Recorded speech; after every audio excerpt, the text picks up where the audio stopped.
Атырауда адам басып кетті деп сотталғаны жедел жәрдем көлігінің жүргізушісі жазықсызбын дейді. Сондықтан сот үкімімен келіспейді. Оның туыстары да тергеу мен сот процесінің әділ өткеніне күмән келтіріп отыр.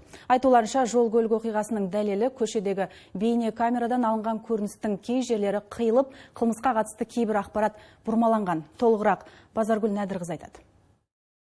Оқиға 30 наурыз күні түнгі сағат 4 шамасында Жұлдыз мөлтек ауданында болған. Сол маңдағы азық-түлік дүкенінің бейне камерасында жаяу жүргіншінің жол бойында құлап қалған анық көрінеді. Жатқан адамды жоғары жылдамдықпен келген Mazda маркалы көлігі басып өте шыққан. 38 жастағы Атырау қаласы тұрғынының өліміне осы көлік иесімен бірге нөмірі 3-ші емхананың жедел жәрдем жүргізушісі Асқар Мұқашев айыпталды. Түнгі шақыртуға бара жатқан кезде ол да абайсызда басып кетіп, көмекке ұмтылған. Туыстарының айтуынша, адамды оған дейін қағып мерт қылған жүргізуші тергелмей отыр. Бірінші машинаның ана тірі қалуы мүмкін емес зат ол. Тіпті қараған адамға, соқыр адамға көрініп тұр. Былай қарағанда. Екінші машина тағы басып өтеді. Ол екі машина тіпті іздемейді, таппайды. Үшінші машина менің жолдасым, манағы бірінші машинаны тауып алып, екінші машина іздемейді, қарамайды, екінші машина қалып менің жолдасымды манағы шығарып тұр. Осы манағы айыптап тұр. Басайын деп болын басқан жоқ.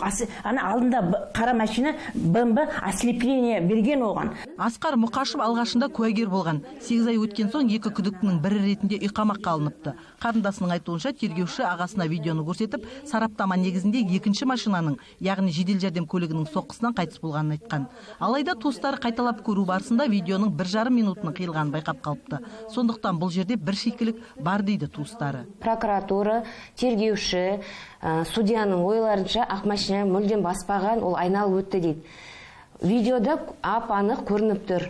Ақ машинаны басып өтетін. Неге ақ машинаны іздемейді? Неге тергеуге алмайды? Неге ақ машинада экспертиза жасатпайды? Бейне жазбаның түпнұсқасын бір емес бірнеше рет зерттедік деген судья Гүлнар Даулешева ақ түсті көліктің жәбірленушіден айналып өткенін айтады. Бірақ жәбірленушінің беймезгіл уақытта жол бойында не істеп жүргені белгісіз. Ішімдік ішпеген. Сараптамалар қорытындысы негізінде сот үкімі шықты дейді. Сот медициналық және сот медико-криминалистикалық сараптама қорытындысымен дәлелденген жәбірленуші Хамидуллиннің барлық алған бірнеше ауыр дене жарақаттары осы екі көліктің салдарынан келтірілген жөнінде анықталған. Екі көліктен кейін ол кісі қайтыс болып кеткен жөнінде қорытындыға келген. Екі жүргізушіге де 2 жыл 6 ай бас бостандығынан айыру жазасы кесілді. Сондай-ақ әрқайсынан 4 миллион теңге моральдық шығын төлеуге міндеттелді.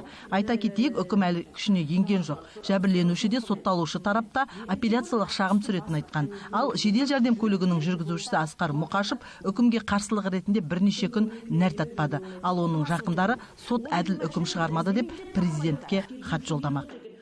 Базаргүл Нәдірқызы, Нұрбол Мұғалім, Астана Таймс, Атырау.